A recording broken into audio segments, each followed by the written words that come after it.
Good morning students. हाँ जी, तो कैसे हैं सब लोग? बढ़िया। ओके, पोटेंशियल के बारे में बात चल रही थी हमारी, है ना। Potential, potential difference, potential energy, और डायपोल के लिए भी पोटेंशियल निकाला था। एक के पोटेंशियल सरफेस हमने कैलकुलेट कर ली है, ठीक है। वहाँ तक का मैटर कंप्लीट है हमारे पास में। अब पोटेंशियल हमने कैलकुलेट किया था इंसुलेटर के लिए भी, स्फीयर इंसुलेटर के लिए, कंडक्टर स्फीयर के लिए और सेल के लिए भी। उसका ग्राफ भी प्लॉट कर दिए हैं, ठीक है। तो यहाँ तक का मैटर कंप्लीट हो गया है। अब दो बहुत टॉपिक हैं, दो छोटे छोटे टॉपिक और हैं, उन्हें और देखते हैं। एक तो सबसे पहले हम निकालेंगे डायपोल, इलेक्ट्रिक डायपोल के लिए potential at any general point, जैसे इलेक्ट्रिक फील्ड में भी किया था, मैंने किया था इलेक्ट्रिक फील्ड में निकाला था आर कॉमा थीटा पर। हमने सेम वही प्रोसीजर हम फॉलो करेंगे। प्रोसीजर तो खैर चेंज होगी क्योंकि वो इलेक्ट्रिक फील्ड कैसी क्वांटिटी थी, वेक्टर, और पोटेंशियल कैसी क्वांटिटी है, स्केलर, तो वो डिफरेंस तो आना ही आना है, ठीक है। बाकी प्रोसीजर सेम है, वही प्लस क्यू के लिए माइनस क्यू के लिए कैलकुलेट करेंगे हम पोटेंशियल को, उसके बाद फिर हम उसे सॉल्व करेंगे। देखते हैं, तो सबसे पहले हम क्या निकालना चाह रहे हैं, potential at any general point due to electric dipole, ठीक है। देखो, electric potential, electric potential, electric potential due to electric dipole at any general point, at any general point, general point R comma theta. चलो देखो derivation, इसका figure important है तो इसलिए figure बहुत ढंग से समझना, ठीक है। फिगर समझो, कैसे समझोगे। सबसे पहले हम क्या करेंगे, डायपोल लेते हैं। एक dipole A B consist of minus Q and plus Q charges and the distance between the charges is 2l। तो डायपोल तैयार हो गया। इसका मिड पॉइंट भी हमें पता है, O is the mid point of the dipole. अब करना क्या है, we have to calculate electric potential, electric potential at R distance from the mid point at an angle theta from the axis of the dipole. Dipole की axis से theta angle पर R distance पर एक point P ले लिया है, जिस पर हमें क्या कैलकुलेट करना है, पोटेंशियल। पोटेंशियल कैलकुलेट करने के लिए हमें क्या चाहिए, हमें चाहिए distances. We have to calculate the distances from A point to P point and B to P. Why we have to calculate these? Because we have to calculate potential at point P due to potential at point P due to negative charge, minus Q charge। Minus Q charge ये है A के लिए, इसी को हम लिख देते हैं VA इज इक्वल टू, ठीक है, VA A पॉइंट का पोटेंशियल है। फॉर्मूला क्या था पॉइंट के लिए, K Q over R, K Q over R, R is AP and this is negative, equation number first. तो हमें AP चाहिए क्योंकि हमें वैल्यू पुट करनी है, ठीक है। AP चाहिए। बिल्कुल सेम प्रोसीजर अगर हम बात करें तो potential at point P due to plus Q charge के लिए क्या होगा बोलो, VB is equal to B point के लिए, तो ये डिस्टेंस आ जाएगी, K प्लस क्यू आएगा यहाँ पर, अपॉन में क्या आएगा, BP, इक्वेशन नंबर सेकेंड। अब हमें ये दोनों वैल्यूज चाहिए, AP कैलकुलेट करना है, BP कैलकुलेट करना है, दोनों वैल्यू चाहिए। देखो वैल्यूज कैसे कैलकुलेट करेंगे, बस यही समझना है। ये 2l डिस्टेंस थी, तो ये डिस्टेंस L और ये भी L हो गई, हाफ हाफ कर दिया है, ठीक है। कंसिडर कर लो this is R1 and this is R2, that is let AP is R1 and BP is R2, ये हमने कंसिडर कर लिया। अब देखो क्या कर रहे हैं, परपेंडिकुलर ड्रॉ करेंगे अब हम, कहाँ पर, OP जो लाइन है, इस OP लाइन पर from point A and B, M and N, ठीक है। Two perpendiculars are drawn from A and B at OP line. OP जो लाइन थी हमारी, उस पर मैं दो परपेंडिकुलर ड्रॉ किए, एक A से AM और एक B से BN, दो परपेंडिकुलर ड्रॉ कर लिए। अब कंसीडर करने वाली बात और भी कुछ सोचना है। क्या क्या सोचेंगे, देखो ए बी कैसी डिस्टेंस है, स्मॉल डिस्टेंस है, 2L जो है वो बहुत छोटी है, ये डिस्टेंस बहुत ज़्यादा है, R डिस्टेंस ज़्यादा है, तभी ये स्मॉल कंसीडर कर सकते हैं हम इसे, ठीक है। ये डिस्टेंस स्मॉल है, ये डिस्टेंस लार्ज है। जब ये डिस्टेंस लार्ज है तो ये डिस्टेंस के लिए हम ऐसे एक फिगर बनाता हूँ मैं, ऐसे समझो जैसे ये है, ये कंडीशन है, ऐसे समझ लो ये, मतलब ये डिस्टेंस बहुत कम और ये डिस्टेंस बहुत ज़्यादा।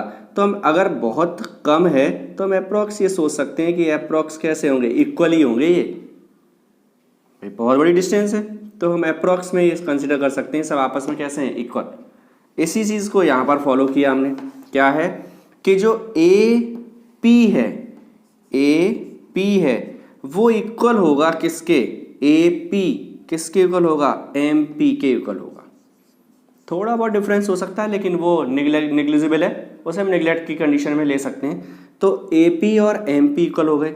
एम पी को हम लिख सकते हैं O P plus O M, देखो फिगर में एम पी यहाँ से यहाँ तक की डिस्टेंस उसे हमने दो पार्ट कर दिए, ओ पी ऊपर वाला अलग और ओ एम नीचे वाला अलग। ओ पी की वैल्यू क्या है वो तो हमें पता है, what is this, this is R O P. और अब हमें चाहिए ओ एम, तो ये देखो ये एंगल थीटा तो ये एंगल भी थीटा हो गया। एक ये ट्राइंगल बन गया, ये दिखाई दे रहा है ट्राइंगल सबको, बस इस ट्राइंगल को ले लो, in triangle A M O, cos theta is equal to base upon hypo, angle के सामने होगा परपेंडिकुलर, ठीक है, 90 के सामने होगा हाइपो, तो ये हो गया base, base is O M upon hypo is 90 के सामने कौन है, ओ ए।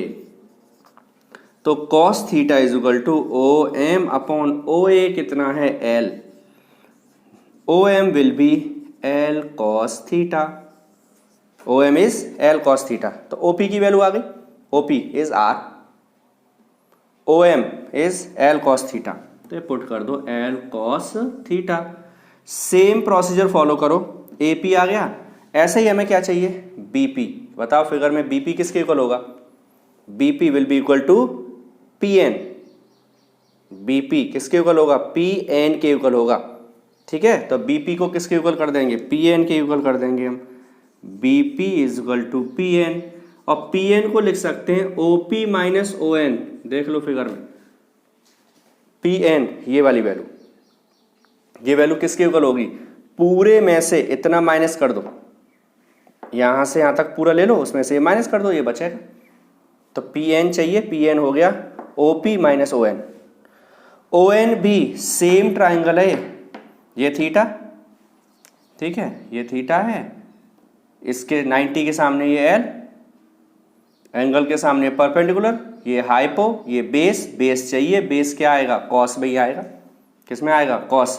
तो same R minus L cos theta, किसकी वैल्यू आ गई हमारे पास, ए पी और बी पी, ए पी और बी पी को पुट कर दो, V A is equal to K minus Q upon R plus L cos theta, ये है first equation, K Q upon R minus L cos theta, equation number ये second. आ गया आप समझ में। तो हमें क्या चाहिए था, हमें चाहिए था पोटेंशियल, किस पॉइंट पर चाहिए था, पी पॉइंट पर चाहिए था, ठीक है। पी पॉइंट पर पोटेंशियल को कैलकुलेट करने के लिए हमने क्या प्रोसीजर फॉलो किया कि हमने नेगेटिव चार्ज था उसके लिए पोटेंशियल निकाला, फिर पॉजिटिव चार्ज था उसके लिए पोटेंशियल निकाला, और उसके लिए हमें चाहिए थी दो डिस्टेंसेस। वो डिस्टेंसेस कैसे कैलकुलेट की हमने परपेंडिकुलर ड्रॉ किए ओपी लाइन पर, ओपी लाइन पर ए से परपेंडिकुलर ड्रॉ किया और इसी ओपी लाइन पर बी से परपेंडिकुलर ड्रॉ कर दिया, परपेंडिकुलर ड्रॉ हो गया। उसके बाद क्या किया हमने कंसिडर किया कि ये 2L डिस्टेंस बहुत कम है और इतनी कम डिस्टेंस के लिए ये जो वैल्यूज हैं ये अप्रॉक्स इक्वल होंगी, मतलब A P will be equal to M P and B P will be equal to N P, clear, ठीक है। बस उससे हमने ये दोनों वैल्यूज कैलकुलेट कर ली कि ए पी एम पी के इक्वल होगा, एम पी किसके इक्वल होगा, O P plus O M, B P N P के इक्वल होगा और एन पी किसके इक्वल होगा, O P minus O N. बस ये दोनों वैल्यूज को यहाँ पुट करो। अब तो बस कैलकुलेट करने को रह गया है बिकॉज पोटेंशियल किसी भी पॉइंट पर अगर हम कैलकुलेट करें तो वो क्या होगा, उनका एल्जेब्रिक सम, क्योंकि पोटेंशियल स्केलर है तो वो क्या होगा, एल्जेब्रिक सम होगा। बस एल्जेब्रिक सम निकाल दो। सो पोटेंशियल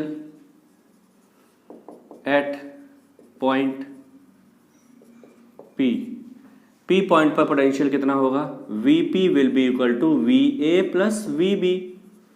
ए का पोटेंशियल और बी का पोटेंशियल दोनों को ऐड कर दो, total potential at point P calculate कर लेंगे हम। Vp is equal to Va क्या है, ये है minus K Q upon R plus L cos theta और प्लस में K Q upon R minus L cos theta. देख लो वैल्यूज को, Va और Vb की वैल्यूज पुट कर दी हैं। कुछ कॉमन आ रहा है, हाँ आ रहा है, क्या आ रहा है, K Q is common, LCM will be R plus L cos theta and R minus L cos theta. इसका यहाँ मल्टीप्लाई हो जाएगा, इसका यहाँ, लेकिन ये निगेटिव साइन जो है इसके साइन को चेंज करेगा, minus R plus L cos theta plus R plus L cos theta, bracket closed. R से आर कैंसिल, आर से आर कैंसिल हो गया, आर से आर कैंसिल हो गया, क्या बचा, के क्यू ऊपर बचेगा 2l कॉस थीटा, नीचे कौन है, a plus B A minus B, that is A square minus B square. So R square minus L square cos square theta, q into 2l is p, yes, K P cos theta upon R square minus L square cos square theta. This is the potential at point P और this is the potential at any general point P। ठीक है, कोई भी general point हो R comma theta की condition पर है। इसमें वही निग्लिजिबल वाली बात और लगा सकते हैं हम, क्या, L is very very smaller than R, so L square cos square theta will be very very very smaller than R square. Neglecting this term, L square cos square theta को neglect कर दिया, answer बचता है वो हम यहां लिख देते हैं, V is equal to K P cos theta over R square. देखो यही बचा, के पी कॉस थीटा और नीचे बचेगा आर स्क्वायर, इसको हमने क्या कर दिया, निगलेक्ट कर दिया। ठीक है, अब ये फॉर्मूला आ गया हमारे पास में। इसमें अगर हम चाहें तो वो दोनों कंडीशंस को सेटिस्फाई करके चेक कर सकते हैं कि एक्सियल लाइन पर वैल्यू कितनी होगी और इक्वेटोरियल लाइन पर वैल्यू कितनी होगी। ठीक है, कैलकुलेट कर सकते हैं। देख लो, ये P पॉइंट अगर एक्सिस पर आएगा, यहाँ पर P पॉइंट एक्सिस पे आएगा तो थीटा की वैल्यू होगी 0। P पॉइंट को यहाँ ले आओ तो ये लाइन ऐसे आ जाएगी, थीटा खत्म, cos 0 की value 1, answer is KP over R square. याद करो एक्सियल लाइन पे हम सॉल्व कर चुके हैं। ठीक है, जब P पॉइंट को इक्वेटोरियल पे ले जाएंगे, P पॉइंट यहाँ आ जाएगा, एंगल हो जाएगा 90 डिग्री, cos 90 की value 0, potential at equatorial plane 0। आ गई बात समझ में? तो बस जो भी कुछ है वो फिगर है, इस फिगर को अगर हम मेंटेन कर पाएंगे, बना पाएंगे ढंग से, तो ये सॉल्व करने में कोई प्रॉब्लम नहीं आएगी। ठीक है, तो स्क्रीनशॉट लेके नोट कर लो इसे।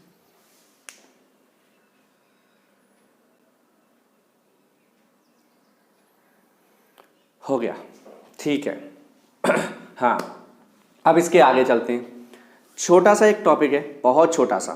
पहले 11वीं क्लास में चलते हैं। 11वीं क्लास में हमने कुछ पॉइंट्स पढ़े थे और तब बताया भी था कि वो सारा 12th में भी पढ़ना है।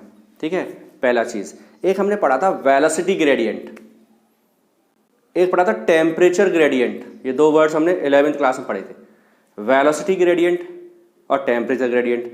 तब भी बताया था कि अगर कहीं ये वर्ड आता है ग्रेडियंट तो समझ लो कि उसमें डिस्टेंस का डिवाइड हो रहा है।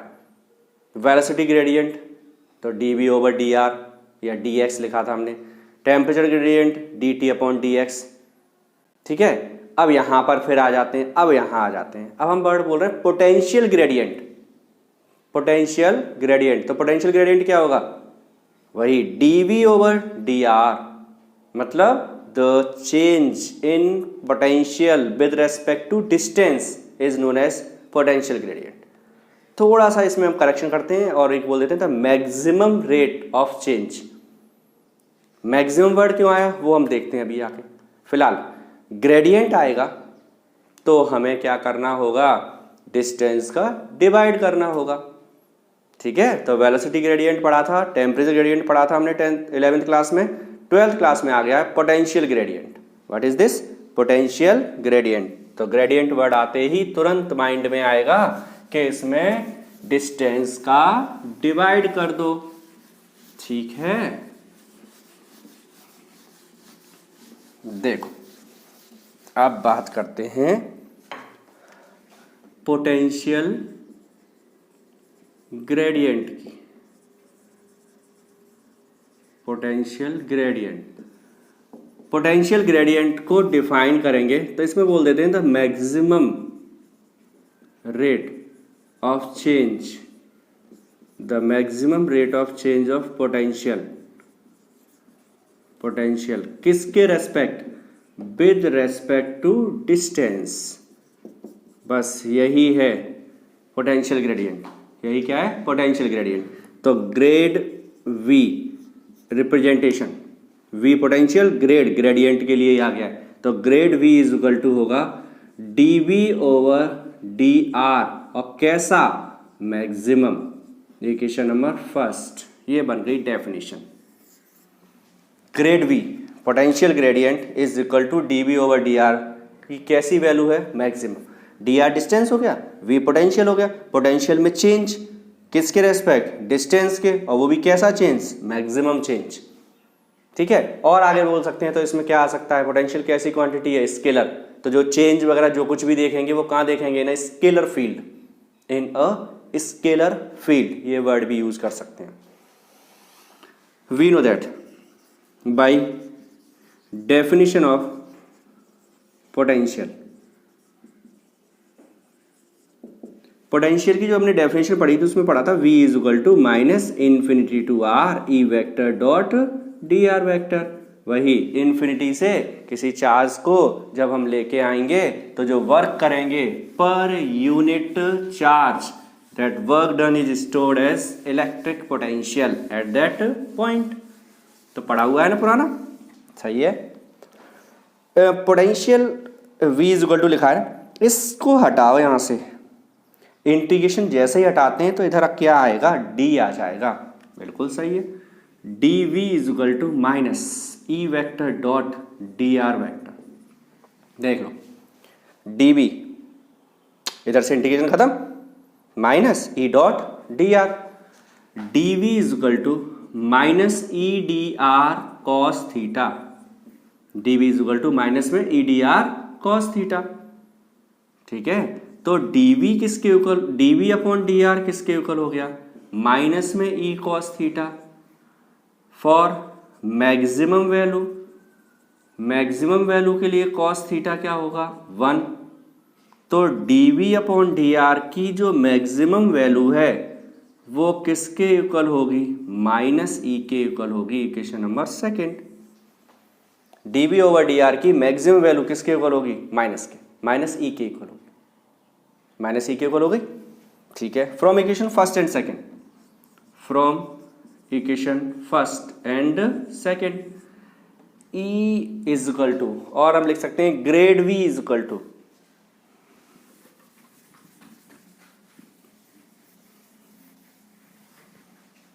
ठीक है, क्या लिख सकते हैं हम?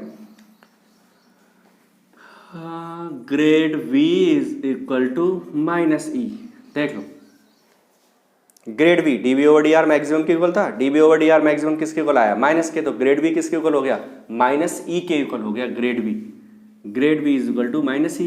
ई कैसी क्वांटिटी है? वेक्टर, और कुछ है नहीं इसमें, तो ये भी वेक्टर होगी। So E vector is equal to minus grad V. E vector is equal to minus में ग्रेड वी। स्केलर क्वांटिटी है पोटेंशियल। पोटेंशियल कैसी क्वांटिटी है? Scalar. Potential is the scalar quantity, but potential gradient is vector quantity. Clear? Potential gradient is vector quantity and its direction is opposite to E. Opposite कहां से आया? यहां से। ई की जो डायरेक्शन है वो उसके अपोजिट होगा पोटेंशियल ग्रेडियंट की डायरेक्शन। ई की डायरेक्शन के अपोजिट होगी पोटेंशियल ग्रेडियंट की डायरेक्शन। क्लियर हो गया? तो ई इज इक्वल टू क्या आ गया, माइनस में ग्रेड वी। इसे थोड़ा सा और ऐसे एक्सप्लेन कर देते हैं। E vector is equal to, ठीक है, वेक्टर लगा रहे हैं तो चलो, माइनस ग्रेड को हम लिखते हैं, एक वर्ड यूज करते हैं वो है operator. This is operator. Operator operator यहां वही डिफरेंशिएशन को शो कर रहा है और कुछ नया वर्ड नहीं है। ऑपरेटर किसे शो कर रहा है, डिफरेंशिएशन को। E vector is equal to minus, इसे लिख देते हैं डेल ओवर डेल आर और ये वी। ठीक है, अब या तो ये डायरेक्शन लो या इसे हटा दो भाई। अगर यहाँ डायरेक्शन ले रहे हो तो डायरेक्शन ले लो और नहीं तो फिर इसे हटाओ।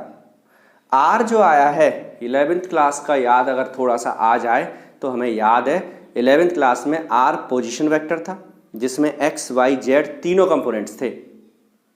याद आ गया? 11th क्लास में आर पोजीशन वेक्टर था, उसमें एक्स वाई जेड या कहो आई कैप जे कैप के कैप तीनों थे।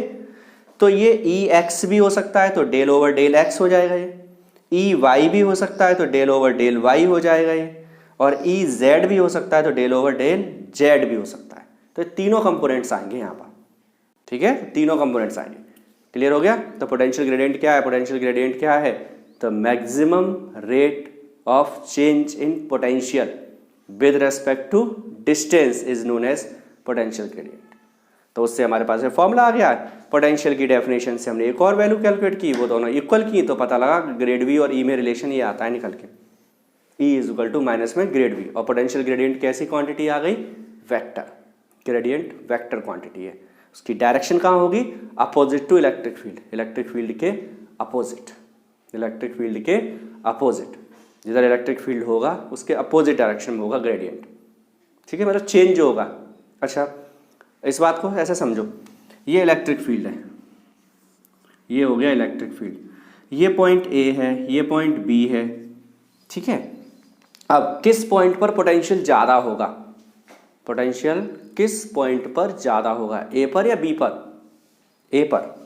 बी पर पोटेंशियल कम। इसका मतलब इलेक्ट्रिक फील्ड की डायरेक्शन में पोटेंशियल डिक्रीज हो रहा है।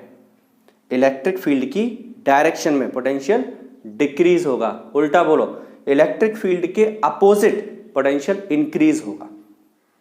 इंक्रीज होगा, अपोजिट कैसा होगा? इंक्रीज। तो चेंज जो आएगा वो हम क्या करेंगे? बड़े में से छोटे वाले को माइनस कर देंगे चेंज के लिए। ठीक है, अपोजिट इंक्रीज होगा, अलोंग डिक्रीज होगा।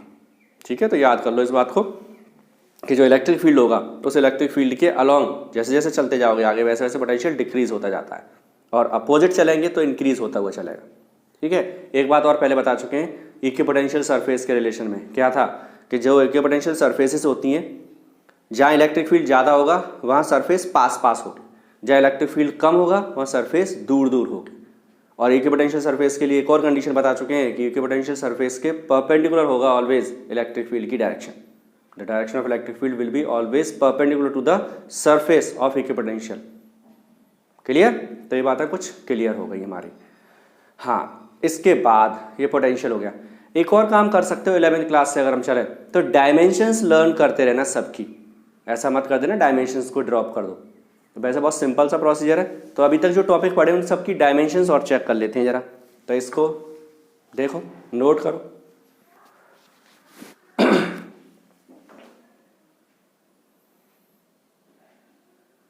स्क्रीनशॉट ले लो, बस आगे नोट करते जाओ। ओके, हो गया?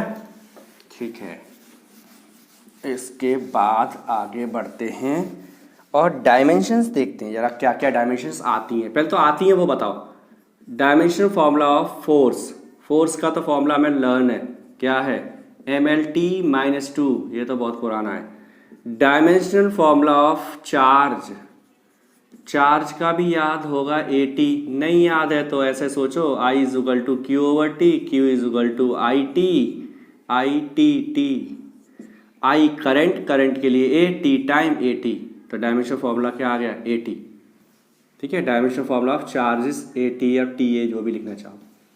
अब चलते हैं dimension formula of electric field intensity.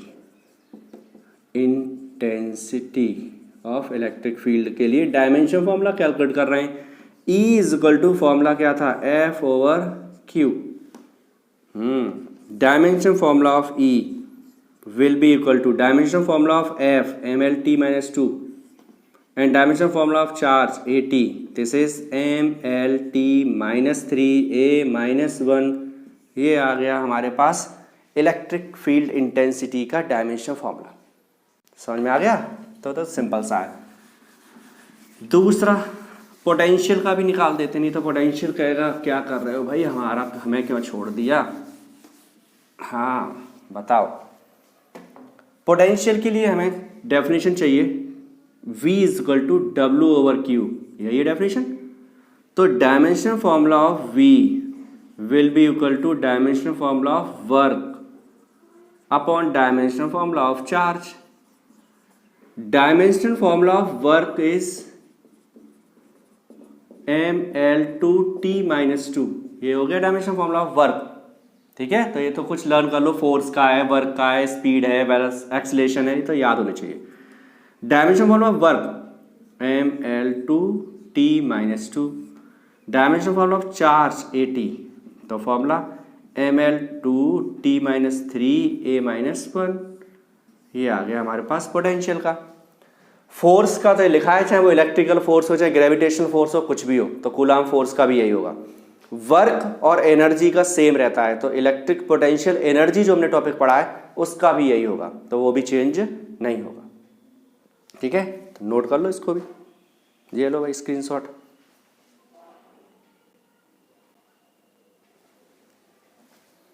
हो गया? ठीक है।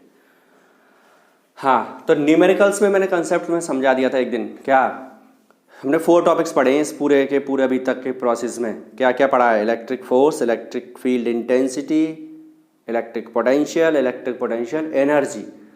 बाद वाले 2 स्केलर हैं, स्टार्टिंग के 2 वेक्टर हैं। वेक्टर क्वांटिटी का प्रोसीजर पूरा ढंग से समझा दिया है मैंने कि कैसे निकालेंगे रिजल्टेंट, कैसे सॉल्व करेंगे, वो न्यूमेरिकल मैंने बता दिए थे। ठीक है, पोटेंशियल के न्यूमेरिकल बहुत सिंपल है। ठीक है, पोटेंशियल के न्यूमेरिकल इसलिए सिंपल है क्योंकि इसमें हमें कुछ करना ही नहीं पड़ता है। स्केलर है, प्लस है तो प्लस, माइनस है तो माइनस, ऐड करते जाओ बस। एक फॉर्मूला बहुत यूज होगा, वो यहां से यूज होगा। जब भी एनर्जी की बात करेगा हम ये फॉर्मूला यूज करेंगे, W is equal to QV। पूरी फिजिक्स में ऐसा नहीं, अभी इसी चैप्टर में, इसी यूनिट में नहीं, पूरी फिजिक्स में इसका बहुत यूज करेंगे। जब भी कोई चार्ज को V पोटेंशियल देंगे, डिफरेंस पे रखेंगे, वैसे ही वो एक्सलेट होगा और उसके पास जो वर्क डन है वो QV, या कहो उसकी जो एनर्जी है वो QV उसके अंदर स्टोर होगी। ठीक है, तो याद कर लो, बहुत ज्यादा यूज होने वाला फॉर्मूला है ये, W is equal to QV। एकदम लग रहा है कि अरे जरा सा फॉर्मूला है, नहीं, बहुत यूज होगा।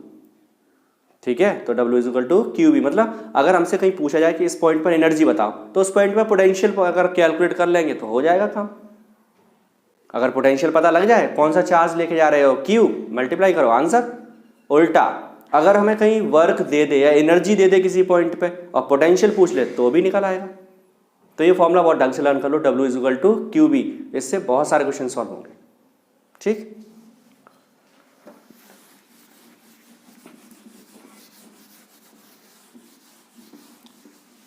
अब इलेक्ट्रिक फील्ड और पोटेंशियल दोनों को हम जरा एक टेबल बना के लिख देते हैं, तो थोड़ा रिवीजन भी हो जाएगा आपका और नोट करने में भी प्रॉब्लम नहीं आएगी।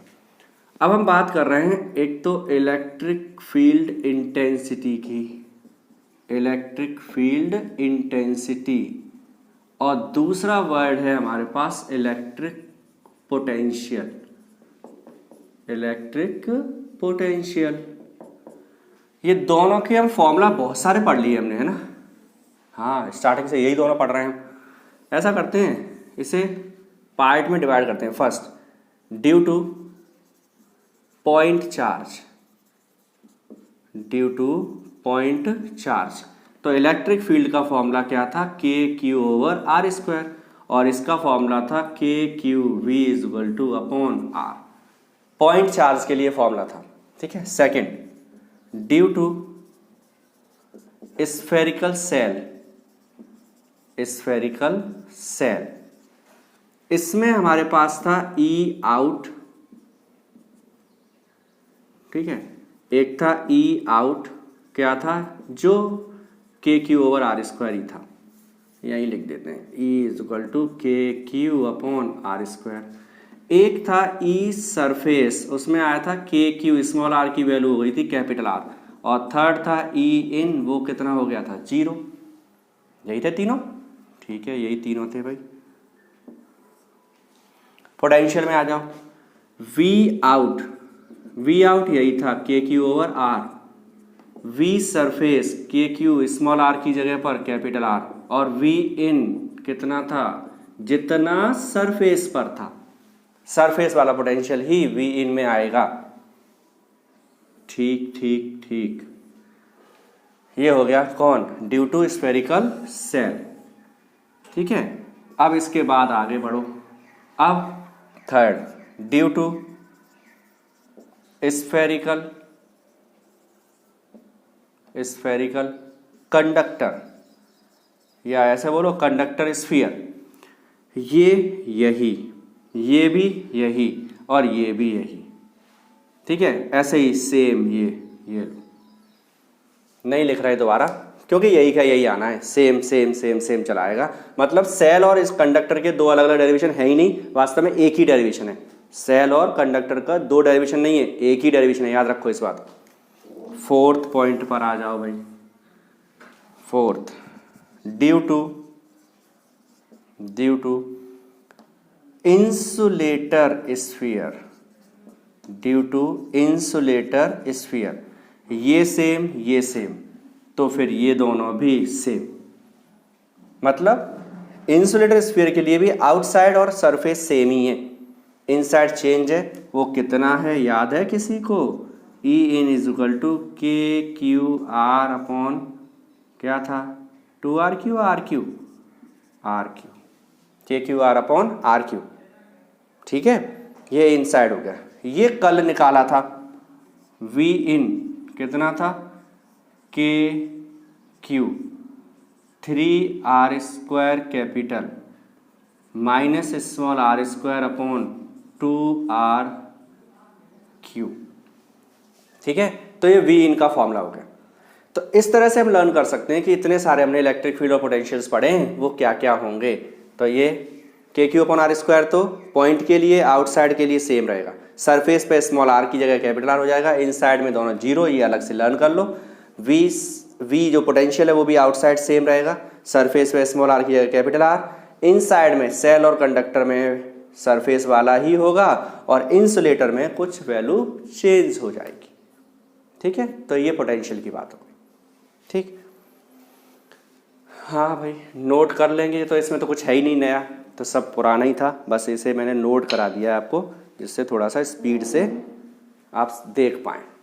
ठीक है, इसके बाद एक डेरिवेशन और कर रहे हैं हम, इलेक्ट्रिक फील्ड कैलकुलेट करेंगे। इलेक्ट्रिक फील्ड किसके लिए, due to a circular ring. Electric field intensity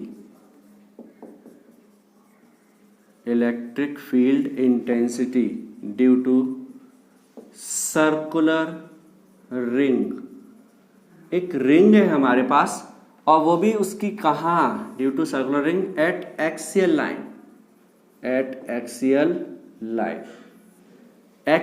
पर हमें चाहिए। तो एक्सियल लाइन क्या होगी, जैसे ये रिंग हो गई, इसकी एक्सियल लाइन इसके सेंटर से पास होगी, ये एक्सियल लाइन है।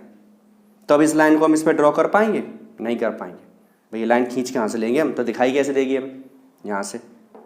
तो हम क्या करें, इस रिंग को ऐसे बना देते हैं, ऐसे रिंग बनाती है, ये चार्ज रिंग है, तो इस पर डिस्ट्रीब्यूशन कौन सा होगा, 3 डिस्ट्रीब्यूशन पढ़े हैं, लीनियर होगा। यहाँ से ये पॉइंट हो गया P, इस पर हमें चाहिए इलेक्ट्रिक फील्ड। एक्सियल लाइन हो गई, कितनी डिस्टेंस पे चाहिए, ले लो भाई R डिस्टेंस पे चाहिए। इसकी रेडियस और लेनी पड़ेगी हमें भाई, तो इसकी रेडियस कंसीडर कर लो A है।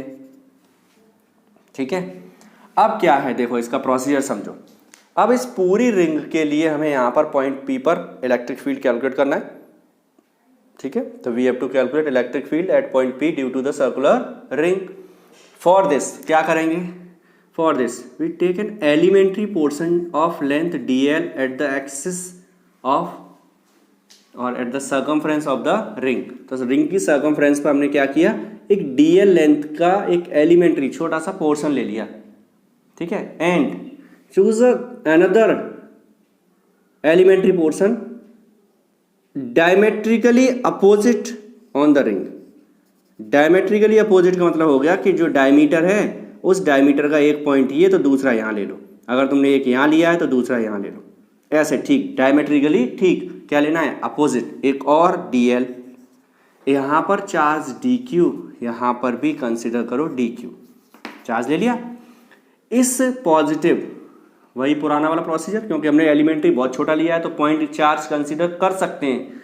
पॉइंट चार्ज कंसिडर करते ही पॉजिटिव टू पॉइंट वाली लाइन ड्रॉ कर दो. ये इलेक्ट्रिक फील्ड की डायरेक्शन है. डायरेक्शन कैसे होती है, पॉजिटिव टू पॉइंट. ऐसे ही same procedure, positive to point. और दोनों के दोनों इलेक्ट्रिक फील्ड सेम होंगे. रीजन क्या है सेम होने का, क्योंकि हमने एलिमेंट्री पोर्शन सेम लिए हैं.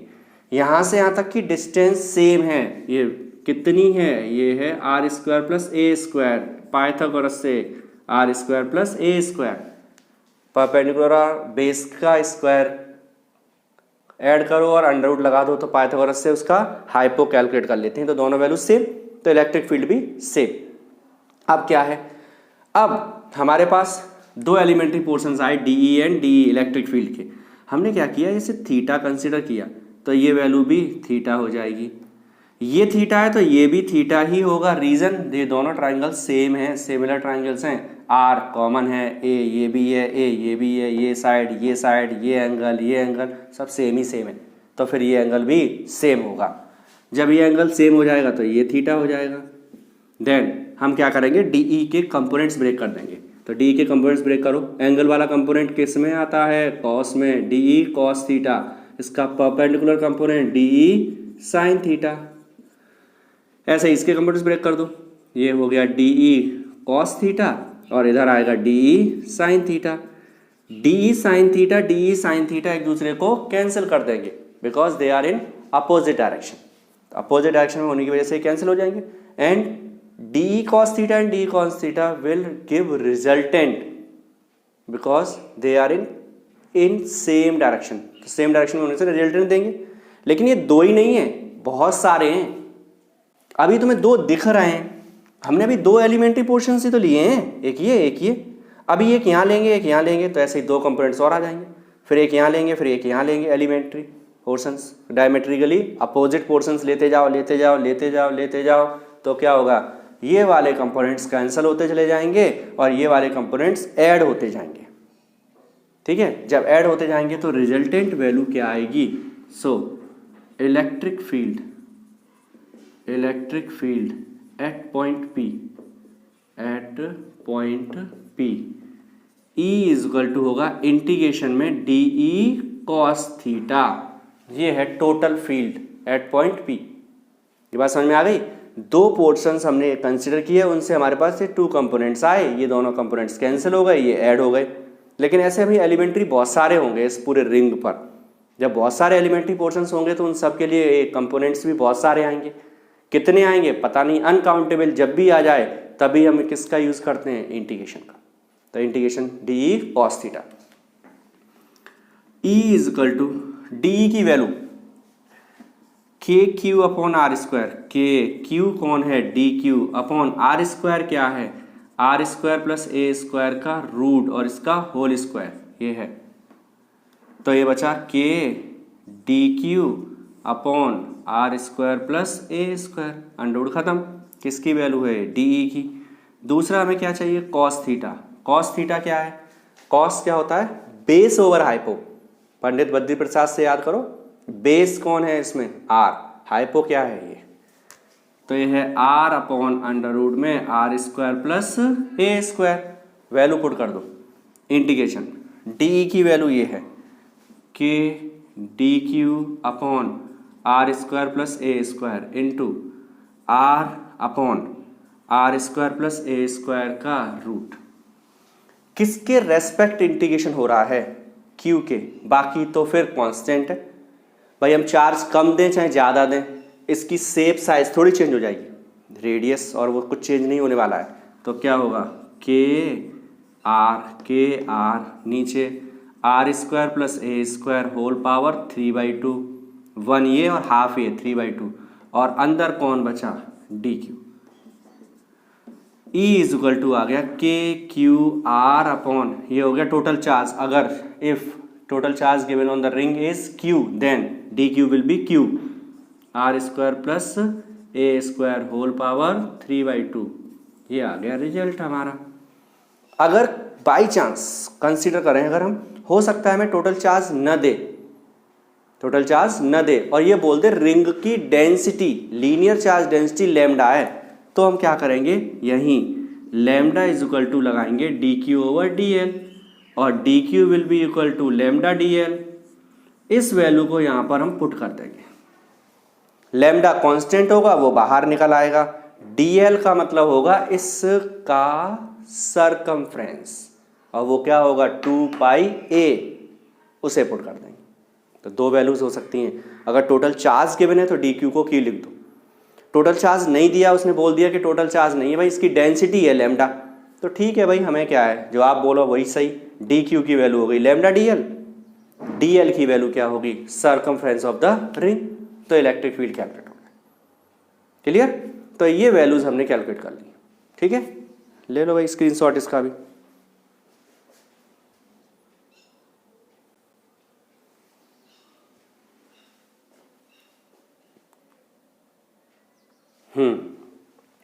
तो ये इतना पोर्शन पोटेंशियल तक का पोर्शन कंप्लीट हो गया है। ठीक है, इसके बाद अब हम पढ़ेंगे कैपेसिटेंस। तो कैपेसिटेंस जो है वो नेक्स्ट लेक्चर में स्टार्ट करेंगे। तब तक इसके न्यूमेरिकल सॉल्व करना, और न्यूमेरिकल में अगर कोई प्रॉब्लम आती है तो उसे कमेंट में जाके पूछ सकते हो आप न्यूमेरिकल को कि हाँ सर इस न्यूमेरिकल में ये प्रॉब्लम आ रही है। ठीक है, लेकिन उसके लिए प्रोसीजर है, पढ़ने का सही प्रोसीजर यही है कि हम उस क्वेश्चन को पहले करें सॉल्व। इतना हो गया है, अब इसके आगे नहीं आ रहा है। ऐसा नहीं क्वेश्चन पढ़ा और बोल दिया कि सर ये तो आ ही नहीं रहा, तो वो नहीं है। क्वेश्चन पढ़ा, कुछ तो समझ में आएगा, जितना समझ में आएगा उतना पहले हम सॉल्व करेंगे, फिर आगे बढ़ेंगे। ठीक है, ओके, थैंक यू।